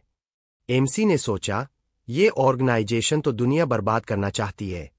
आमतौर पर एकेडमी नॉवेल्स में जो क्रिमिनल ऑर्गेनाइजेशन कैंपस में छुपी होती है, उनका एक ही मकसद होता है, एक्सट्रीमिज्म। लेकिन भले ही एंस एक क्रिमिनल ऑर्गेनाइजेशन है, वे बिना वजह किसी को नहीं मारते और नहीं स्कूल के छात्रों को छूते हैं, क्योंकि वे अभी पूरे हंटर नहीं बने होते। शायद सोरा का काम है छात्रों को ऑर्गेनाइजेशन में लुभाना। ये सब उसने अपनी पढ़ी हुई कहानी के आधार पर अंदाजा लगाया। बाकी एक्स्ट्रा चैप्टर्स में और क्या राज होंगे, ये कोई नहीं जानता। एमसी ने गंभीर चेहरे से उससे पूछा, तुम मुझे याद दिला सकती हो कि मुझे क्या करना है? लड़की ने कहा, पहले स्कूल में एडजस्ट होने पर ध्यान दो और दोस्तों बनाने की कोशिश करो। एमसी ने कहा, ये तो समझ में आया, लेकिन ऑर्गेनाइजेशन की प्लान्स बताना बेहतर नहीं होगा? कम से कम कुछ पता हो तो मैं समझ पाऊं कि अपना मकसद पूरा करने के लिए क्या करना है। सोरा जाने लगी और बोली, चिंता मत करो, ये बस थोड़े समय की बात है। तुम यहाँ हाई स्कूल में अकेले हो, सब ठीक रहेगा।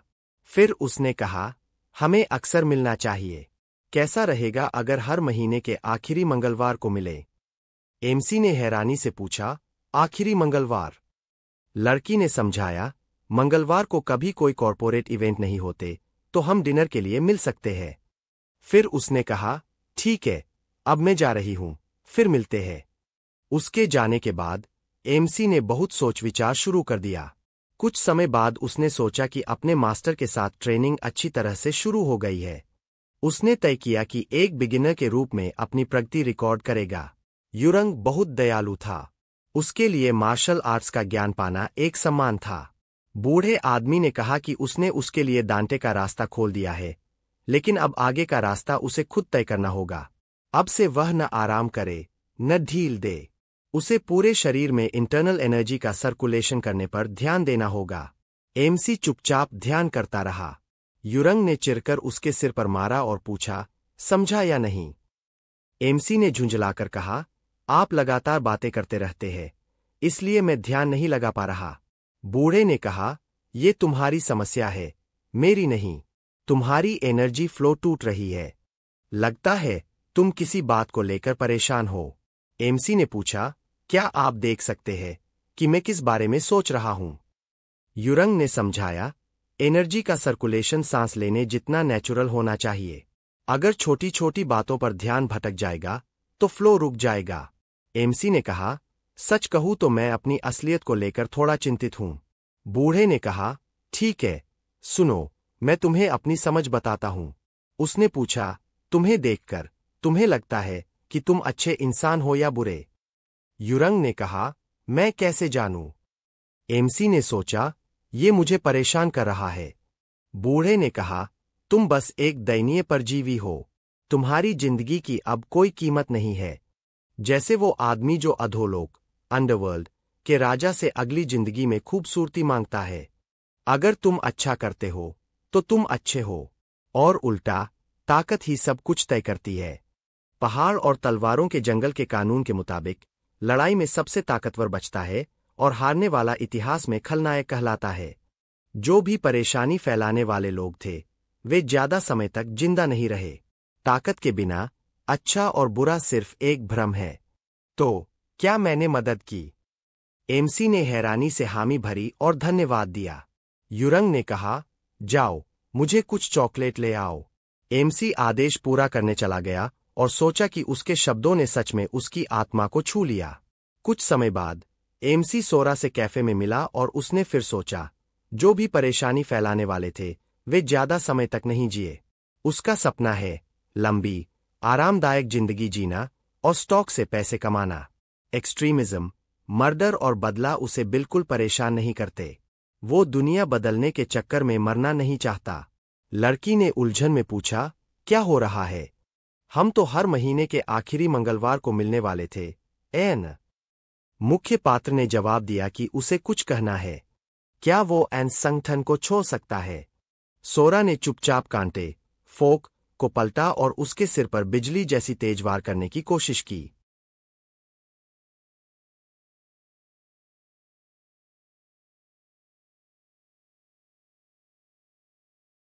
जगह पर मौजूद लोग हैरानी से उनकी तरफ मुड़े।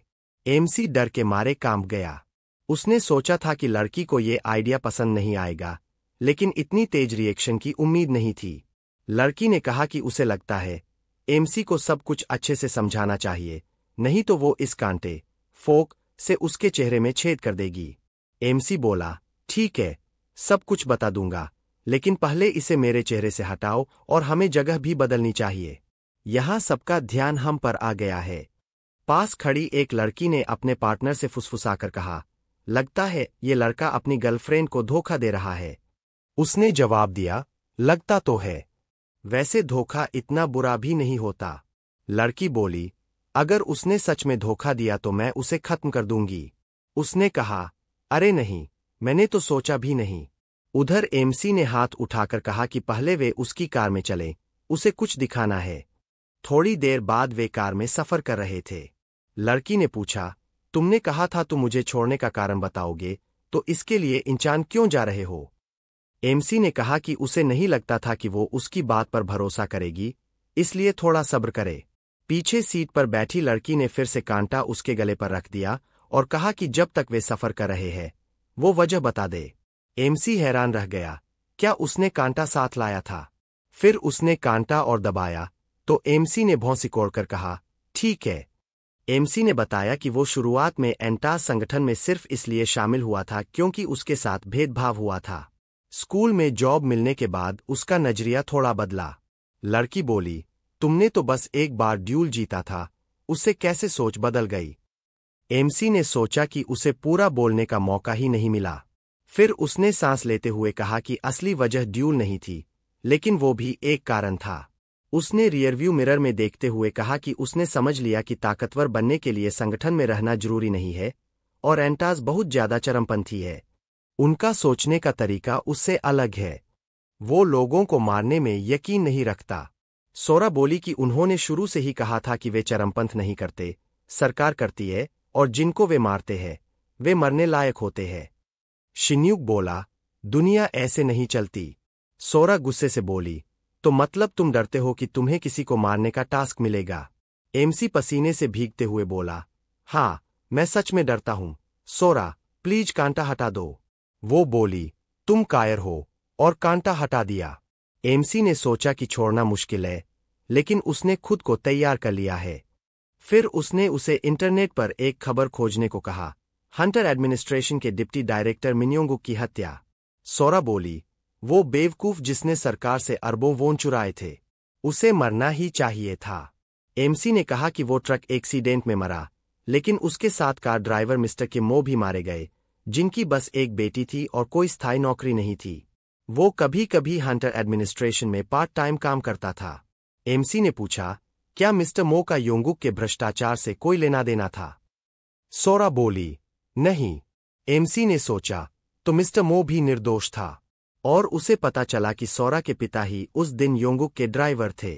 एंटाज ने योंगुक की मौत की जिम्मेदारी ली, लेकिन मिस्टर मो की मौत को नजरअंदाज किया गया। सोरा बोली कि जरूर कोई गलती हुई है, एंटाज मासूम लोगों को नहीं मारता। एमसी ने पूछा, क्या तुम सच में मानती हो कि मिस्टर मो ही अकेले मासूम शिकार थे? उसने देखा कि सोरा को सच्चाई पता है, लेकिन जानबूझकर अनदेखा कर रही है। सोरा ने अचानक कहा, क्या तुम्हें पता है मैंने तुम्हारा प्रपोजल क्यों ठुकराया था? एमसी चौंक गया, बोला, नहीं, और अभी मुझे दिलचस्पी भी नहीं है। सोरा ने कांटा फिर से उसके गले पर रख दिया और बोली, क्या तुम्हें 15 साल पहले के मास पोर्टल इवेंट के बारे में पता है? मेरे माता पिता उसी में मारे गए थे। उसने बताया कि उनके इलाके में सबसे ज्यादा पोर्टल खुले थे, लेकिन कोई हंटर मदद के लिए नहीं आया, क्योंकि सारे बड़े हंटर टीमें एलीट इलाकों में चली गईं। मीडिया तक ये खबर नहीं पहुंची क्योंकि जिम्मेदार लोगों ने पैसे देकर मामला दबा दिया। एमसी ने सोचा, यही वजह है सोरा के एंटाज में शामिल होने की। सोरा रोते हुए बोली कि उसने उसे इसलिए नहीं ठुकराया क्योंकि वो उसे पसंद नहीं करती थी, बल्कि इसलिए कि उसने बदले के लिए अपनी सारी भावनाएं छोड़ दीं। वो चिल्लाई, तुम्हें मेरे बदले में मदद करनी होगी। एमसी ने सोचा, असली शिन्यूक होता तो मदद करता, लेकिन वो नहीं करेगा। एमसी जानता था कि 3 साल बाद सोरा जेल में उम्र कैद की सजा पाएगी। उसने कहा कि वो उसकी मदद करेगा, लेकिन शर्त यह है कि सोरा को संगठन छोड़ना होगा। सोरा बोली, मैं तो एंटाज में रहकर भी बदला ले सकती हूं। एमसी ने कहा, नहीं, वे मदद नहीं करेंगे। आखिर में उसने उसे बताया कि वे एंटाज के फंडिंग के एक सोर्स पर जा रहे हैं, जहां अवैध सामान खरीदा जाता है। थोड़ी देर बाद वे एक ड्राई क्लीनर के सामने पहुंचे, जो बाहर से साधारण दिख रहा था, लेकिन असल में चाइनाटाउन के अंधेरे कोनों में छुपा एक ठिकाना था। ड्राई क्लीनर्स असल में अंतुष संगठन की एक दुकान थी, जहां गैरकानूनी सामान बेचा जाता था। इसके बाद वह काउंटर पर गया और चीनी भाषा में पूछा, क्या यहां माल बिकता है? क्लर्क ने हाथ बांधकर चीनी में कहा, ये क्या कह रहा है?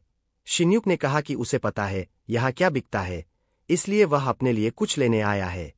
क्लर्क ने जवाब दिया कि पता नहीं किस पागल ने उसे यहां भेज दिया। फिर उसने टेबल के नीचे से चाकू निकाला और उसके चेहरे के पास रखते हुए बोला, अरे, हम यहां होलसेल में बेचते हैं, एक एक करके नहीं। अगर मुसीबत नहीं चाहिए तो दफा हो जाओ। मुख्य पात्र हंस पड़ा और पूछा, कौन पागल मुझे यहां भेज सकता है? फिर बोला, असल में एक औरत थी। नाम क्या था उसका? वह जरूर यहां की सर्विस क्वालिटी के बारे में बताएगा। वर्कर चौंकर बोला, क्या तुम मुझे जानते हो? उसने हाँ में जवाब दिया और झूठ कहा कि जब वह चीन में था तब उससे मिला था।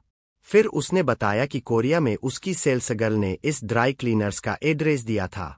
असलियत में मीन अंतुष संगठन के चीनी बॉस की बेटी थी और जेनेसिस नाम के सिंथेटिक माल के चीन ब्रांच हेड थी। इतना बड़ा शख्स वह कभी जान नहीं सकता था, लेकिन उसे सोरा की गलतफहमी दूर करनी थी। उसने वर्कर से कहा कि अगर यकीन नहीं है तो वो खुद उससे बात कर ले। वर्कर घबराकर बोला, नहीं, माफ करना, मैंने पहले नहीं पहचाना। उसने पूछा, कितना चाहिए?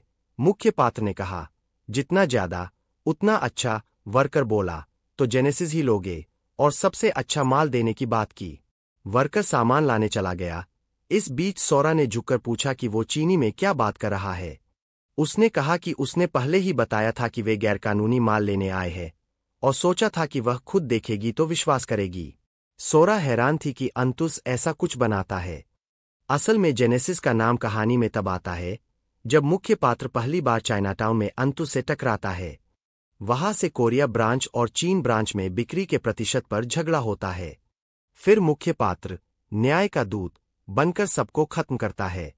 कुछ देर बाद वर्कर बैग लेकर आया और बोला कि अभी मार्केट शुरू किया है, ज्यादा स्टॉक नहीं है, लेकिन 1 महीने का माल है। उसने उम्मीद जताई कि मिस मीन के सामने उसके लिए अच्छी बातें करेगा। मुख्य पात्र ने कहा, ठीक है, अब कोरियन में बात करते हैं। वर्कर ने पूछा, पीछे खड़ी लड़की को समझ में आ जाएगा, चलेगा? शिन्युक ने कहा, कोई बात नहीं, ये खुद जेनेसिस की दीवानी है। वर्कर ने सोरा को देखा। उसने पागलों की तरह हंसते हुए 2 थम्स अप दिखाए और कहा कि उसे जेनेसिस बहुत पसंद है।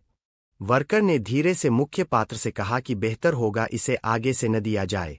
मुख्य पात्र ने सोरा की ओर मुड़कर कहा कि उसे नहीं पता था कि वह जेनेसिस की इतनी शौकीन है। फिर वर्कर ने बताया कि अगला बैच जल्दी तैयार होगा, लेकिन कोरिया पहुंचने में समय लगेगा। उसने कहा, तेज होगा अगर सीधे चीन जाकर मिसेज मीन से ले आओ।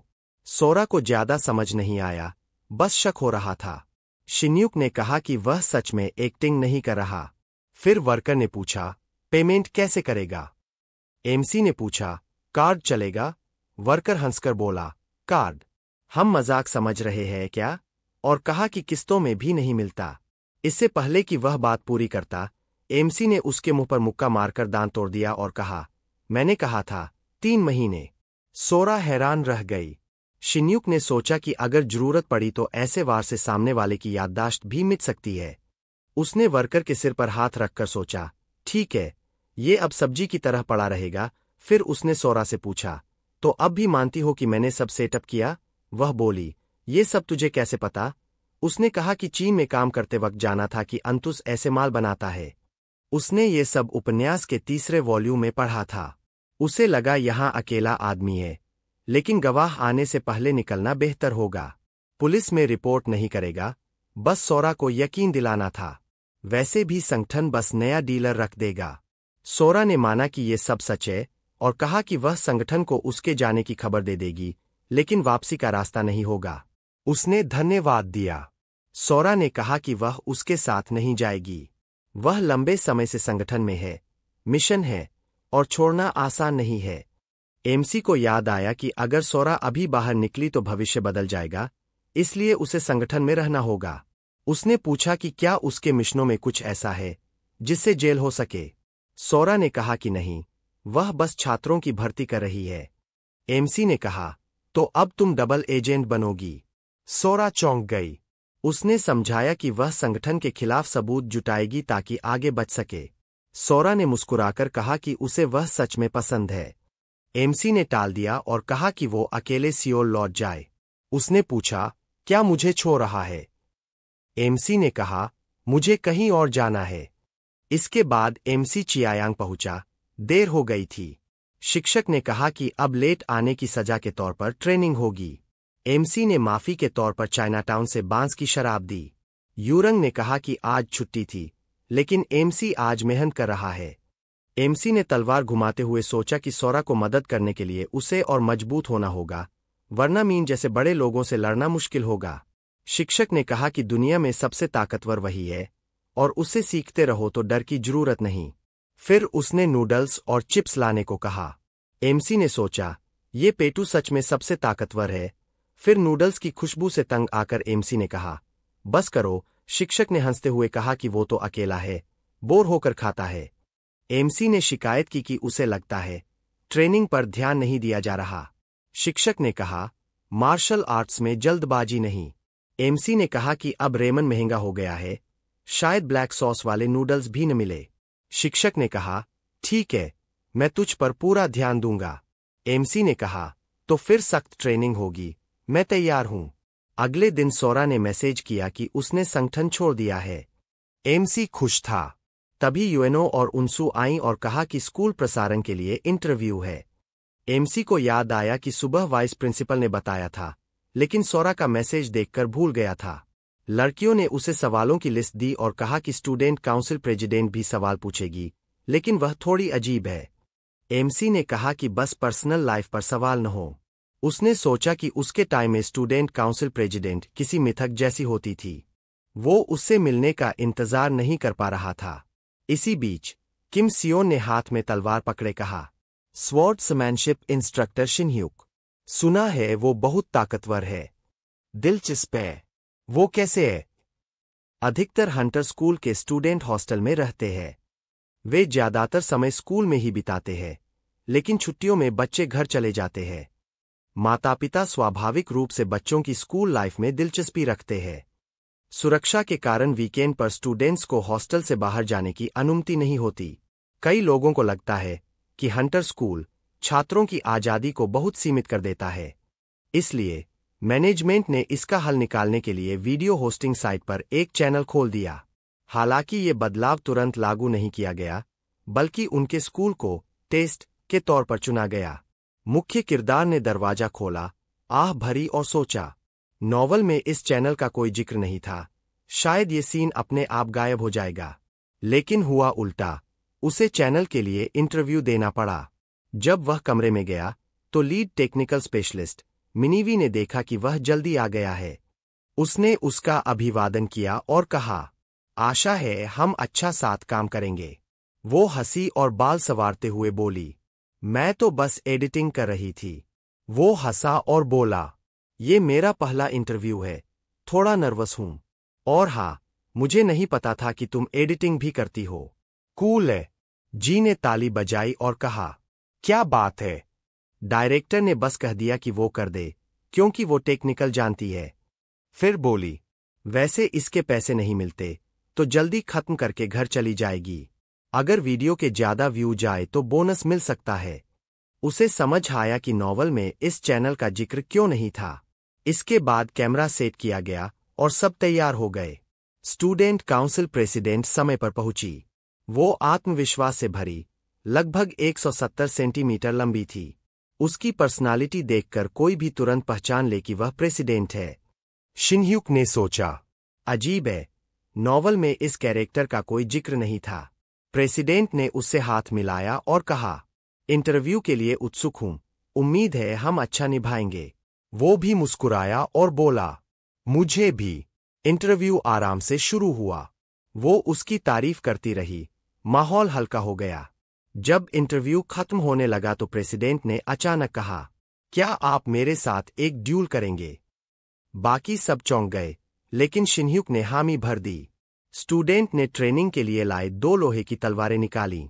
शिनह्यूक ने सोचा, ये अच्छा मौका है देखने का कि मेरी ट्रेनिंग में कितना सुधार हुआ है। दर्शक पॉपकॉर्न लेकर बैठ गए।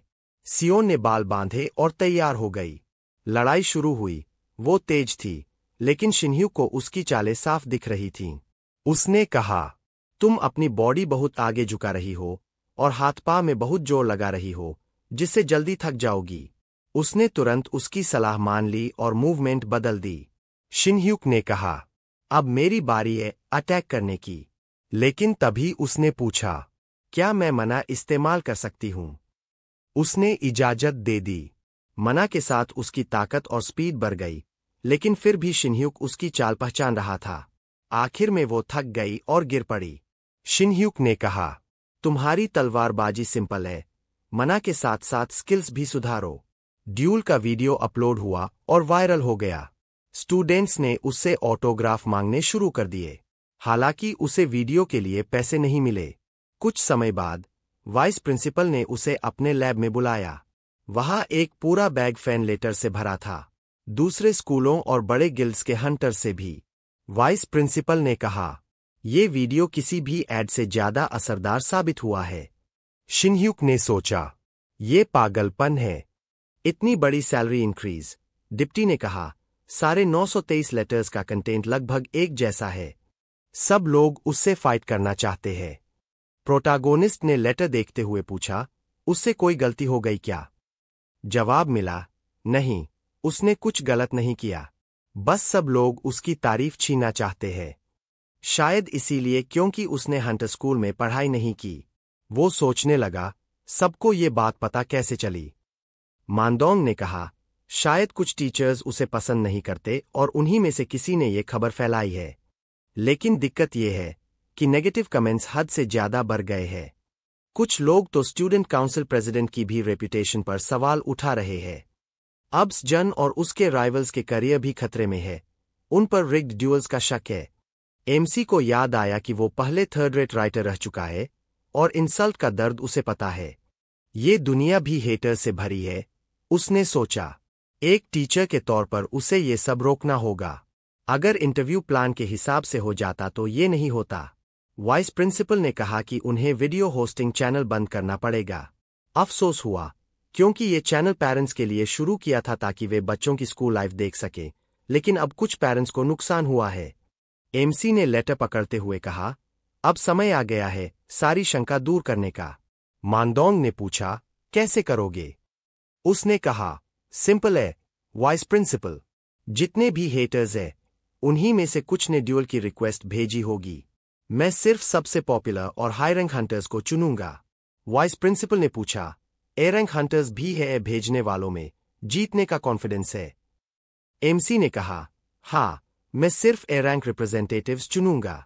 मानडोंग ने पूछा, मतलब स्ट्रॉन्गेस्ट कैंडिडेट्स को हराकर बाकी अपने आप हट जाएंगे? एमसी ने मुस्कुराकर कहा, थोड़ा क्रूएल है, लेकिन सच है। फिर डेप्यूटी ने पूछा, वैसे टीचर शिनह्यूक, मेरे साथ स्पारिंग करने का आइडिया कैसा है? एमसी हैरान, ये बूढ़ा पागल है क्या? डेप्यूटी ने कहा कि उसने उसका ड्यूल देखा है और लगता है कि वो अपनी पूरी ताकत नहीं दिखा रहा था और ए रैंक से ऊपर भी हैंडल कर सकता है। एमसी ने साफ कहा कि एस रैंक अलग लीग है। पूरे कोरिया में सिर्फ 10 लोग, दुनिया में 100 से भी कम। और एस रैंक मैजिशियन तो टैक्टिकल वेपन के बराबर माने जाते हैं। मानडोंग खुद एस रैंक में से एक है और नॉवल में एमसी जानता है कि मानडोंग से लड़कर कोई नहीं जीत सकता। मानडोंग ने कहा, अगर तुम मेरे साथ ड्यूल कर लो और बस एक इफेक्टिव हिट मार दो तो मैं तुम्हें 3 हफ्तों की ट्रेनिंग से छूट दे दूंगा, वो भी पेड लीव के साथ। एमसी के मन में खुशी, 3 हफ्ते पेड छुट्टी, लेकिन कंडीशन मुश्किल थी क्योंकि मानडोंग का बॉडी अरोरा स्वॉर्ड के अटैक को भी रोक सकता है। एमसी ने डील मान ली। सोचते हुए बोला, ये तो शैतान से डील करने जैसा है। सिस्टम विंडो खुली, extra chapter unlocked, tamer of vice principal. MC हंसा, अच्छा टाइटल है। वो यूरंग के पास गया मदद के लिए। यूरंग बोला, इम्पॉसिबल, अगर तुम्हारे पास ड्रैगन भी हो तो भी तुम मानडोंग को नहीं मार सकते। एमसी ने कहा, बस एक हिट चाहिए। यूरंग बोला, अरोरा स्वॉर्ड की ताकत के बराबर पावर चाहिए और इसके लिए तुम्हें स्वॉर्ड ऑरा सीखनी होगी। 300 साल पुराना जिनसेंग रूट इसके बराबर ताकत देता है। एमसी ने सोचा, 3 रूट्स चाहिए, लेकिन बहुत महंगे हैं। उसके पास 300 मिलियन थे, लेकिन 3 खरीदने से कंगाल हो जाएगा। फिर उसे इलेक्शन याद आया। उसने स्टॉक मार्केट में इन्वेस्ट करके 500% प्रॉफिट कमा लिया और 3 हेवनली जिनसेंग खरीद लिए। यूरंग ने उसे खिलाकर एनर्जी एब्जॉर्ब कराई। फिर अचानक भारी दर्द, जैसे बिजली गिर गई हो, क्योंकि यूरंग ने उसकी मेरिडियंस खोल दी। दर्द के बाद एमसी की स्पीड और रिएक्शन बेहतर हो गए। यूरंग ने कहा, अभी तुम एब्सोल्यूट मास्टर नहीं हो, लेकिन प्रोग्रेस हो रही है। स्वॉर्ड ऑरा सीखना अब तुम्हारे हाथ में है। याद रखो, सिर्फ एक इफेक्टिव हिट चाहिए। एमसी ने सोचा, एस रैंक को एक हिट मारना, ये आसमान से तारा तोड़ने जैसा है, लेकिन कोशिश करनी ही पड़ेगी। यूरंग ने पूछा, क्या वो लोग उतने ही ताकतवर थे जितने एब्सोल्यूट मास्टर्स होते हैं? उसके जमाने में ऐसे बहुत से योद्धा थे। उस समय की सबसे बड़ी सेक्ट के सभी सदस्य सबसे ताकतवर योद्धा होते थे। मुख्य किरदार ने कहा, अब वैसे लोग बहुत कम हैं। उन्हें कब समझ आएगा कि उनका सुनहरा समय बहुत पहले खत्म हो चुका है। खैर, चाहे वो लड़ाई हार भी जाए, उसे बस अपने अपोनेंट को एक बार हिट करना है, इसलिए उसे तुरंत ट्रेनिंग शुरू करनी होगी। यूरंग ने उसे बेवकूफ कहा, जब तुझे पता है कि तू हार जाएगा, फिर भी ट्रेनिंग करेगा। उसे बताया गया, एक हिट काफी है उसे हराने के लिए। अगर ये बात यूरंग के साथ होती, तो वो गुस्सा हो जाता। उसे उपप्रधानाचार्य की बात याद आई। उन्होंने कहा था कि अगर वह एक भी वार कर दे, तो उसे मान्यता देंगे। ये जीत हार की बात नहीं थी, बल्कि उसने उनकी तय की हुई लिमिट को अपना लक्ष्य मान लिया था। उसने गंभीर चेहरे से कहा, मेरी सोच गलत थी, अब मैं 5 वार करना चाहता हूं। यूरंग मुस्कुराया, 5 वार मतलब 50 पॉइंट। एमसी ने पूछा, ये पॉइंट क्या होते हैं? यूरंग हंसते हुए बोला, चल, मैं तुझे कुछ दिखाऊंगा जिससे 100 पॉइंट मिलेंगे। वो हैरान हुआ, पहले क्यों नहीं बताया? यूरंग ने कहा, ये मेरी मार्शल आर्ट नहीं है, इसलिए सावधानी से बताना पड़ेगा। उसने बताया कि उसके जीवन में सिर्फ 2 लोग ऐसे थे जिन्हें वो अपना सच्चा दोस्त कह सकता है। एमसी ने पूछा, क्या स्किल सिर्फ दोस्तों को ही बताते हो? यूरंग ने कहा, मैं अपना ज्ञान किसी को नहीं देता जो मेरा स्टूडेंट न हो, लेकिन एक दोस्त से मैं इतनी बार लड़ा कि उसकी मार्शल आर्ट सीख ली। बाहर की दुनिया में वैसे भी और कोई मार्शल आर्ट जानता नहीं, तो फर्क नहीं पड़ता। एमसी ने पूछा, तुम्हारा दोस्त तुम्हारे जितना ताकतवर था? यूरंग, नहीं, वो मुझसे कमजोर था, लेकिन शिनह्युक से एक लेवल ऊपर था। एमसी ने जल्दी से कहा, तो जल्दी सिखाओ। यूरंग मान गया, इस ज्ञान से तू अपने अपोनेंट को हरा देगा। 1 हफ्ते बाद सोरा ने उसे बुलाया। पिछली बार उसने बात बीच में ही काट दी थी। सोरा मुस्कुराई, मुझे नहीं पता था कि तू स्टॉक से अमीर बन सकता है। असल वजह दवा से जुड़ी थी। एमसी ने पूछा, क्या वो वही जेनेसिस है जो हमें इंचन चाइनाटाउन में मिली थी? सोरा ने कहा, हाँ, पहले वो चीन में व्यापार करते थे, लेकिन अब कोरिया और जापान में घुसने की कोशिश करते पकड़े गए। मुझे लगा मुझे तुझे पहले ही चेतावनी देनी चाहिए थी। फिर उसने पूछा, क्या उपप्रधानाचार्य से तेरा ड्यूल सच है? एमसी ने कहा, शायद अफवाह फैल गई है। सोरा, अफवाह नहीं, नोटिस बोर्ड पर लिखा है। आउटस्टैंडिंग टीचर चुनने के लिए उपप्रधानाचार्य से बात होगी और रैंक के हिसाब से फायदे मिलेंगे। आवेदन आज से छुट्टियों तक होगा। एमसी ने नोटिस पढ़ा और सोचा, वो सोचते हैं मैं मना कर दूंगा। सोरा, स्कूल में हलचल मच गई है। फिर उसने बताया, एक छात्र चोटिल चेहरे के साथ आया था, लेकिन उसने कहा कि वो सीढ़ियों से गिरा है। सब चुप थे। असली दोषी था जी, मिडिल स्कूल का सबसे खराब छात्र। एमसी इतना चौंका कि पीने का पानी उसके मुंह से सोरा के चेहरे पर चला गया। सोरा ने गुस्से में कहा, क्या तूने भी उसे मारा है? एमसी, नहीं, बस हैरान हो गया कि स्कूल में ये सब हो रहा है। सोरा ने बताया, उसका बाप हशियन इलेक्ट्रॉनिक्स का प्रेसिडेंट और दादा कंपनी का चेयरमैन है। क्लास में भी बदतमीजी करता है। एमसी ने सोचा, ओरिजिनल नोवेल में 2 साल पहले यही असली समस्या थी। सोरा, लोग इतनी आसानी से नहीं बदलते। एमसी ने कहा, भविष्य में सब ठीक हो सकता है। सोरा, तू नहीं समझ रहा मैं कैसा महसूस कर रही हूं।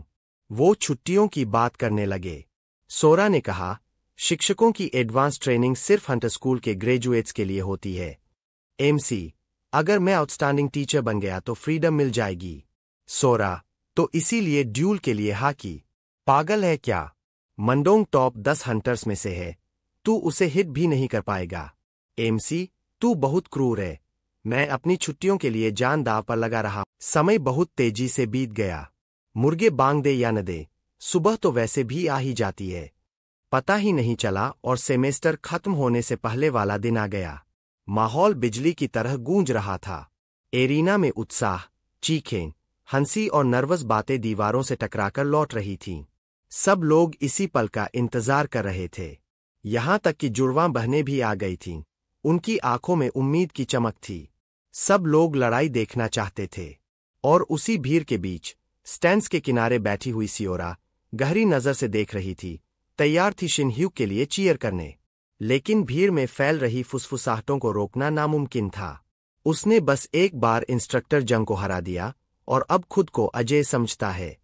सच में, उसे इतना घमंडी बनने का हक किसने दिया? उसने तो हंटर स्कूल से ग्रेजुएशन भी नहीं किया। बस देखकर ही पता चल जाता है कि वो इस लेवल का नहीं है। ये बातें लगातार चल रही थीं, शिनह्यूक के लिए तिरस्कार से भरी हुई। उसे तो अपनी जगह भी नहीं पता, फिर भी आउटस्टैंडिंग इंस्ट्रक्टर का टाइटल पाने के पीछे भाग रहा है। कहते हैं उसके पास कोई एडवांटेज है, शायद इसी वजह से वो यहाँ है। पीछे खड़े जिनसू ये सब सुन रहे थे। उनके मुट्ठियां गुस्से में कस गईं। उफ, चुप भी हो जाओ। क्या इन्हें पता है कि वाइस प्रिंसिपल कौन है? वो तो आंखें बंद करके और एक हाथ से भी जीत सकता है। लेकिन असलियत ये थी कि ये मुकाबला आसानी से या फ्रेंडली अंदाज में खत्म नहीं होने वाला था। कोई चांस ही नहीं। जिनसू ने थकी हुई सांस ली। बेचारे टीचर। वो सिर्फ धीरे धीरे मन ही मन गालियां बुदबुदा सकते थे और वफादार पिटक्रू की तरह शिनह्यूक के कंधे दबाते रहे। मैं सब सुन सकता हूं, शिनह्यूक ने मन ही मन कहा। तुम लोग तो जानबूझकर मेरी सुनने की कोशिश भी नहीं कर रहे थे, लेकिन इस एनहेस्ड बॉडी की वजह से हर गाली मुझे साफ साफ सुनाई दे रही है। अब उसका सब्र टूट गया था। उसने जिनसू की तरफ मुड़कर दृढ़ता से कहा, बस, अब बहुत हुआ, तुम यहां से जाओ। जिनसू ने तुरंत पप्पी डॉग जैसी आंखें बना लीं। अरे टीचर, मैं तो बस यही पास रहकर देखना चाहता हूं। Please, please. शिनह्यूक ने कोई जवाब नहीं दिया। वो बस भीड़ को घूरता रहा, जो जोर से बोल रही थी, बेचैन थी और तरह की बातें कर रही थी। मैच की घोषणा तो सिर्फ स्टाफ नेटवर्क पर हुई थी। स्टूडेंट्स को टाइम और जगह के बारे में कुछ भी पता नहीं होना चाहिए था। साफ था कि किसी ट्रेनिंग इंस्ट्रक्टर ने जलन में आकर ये खबर लीक कर दी थी। शिनह्यूक हल्का कड़वा हंसा। वाह, ये टीचर्स तो बस मेरी बेइज्जती देखने के लिए मर रहे हैं, खासकर स्टूडेंट्स के सामने।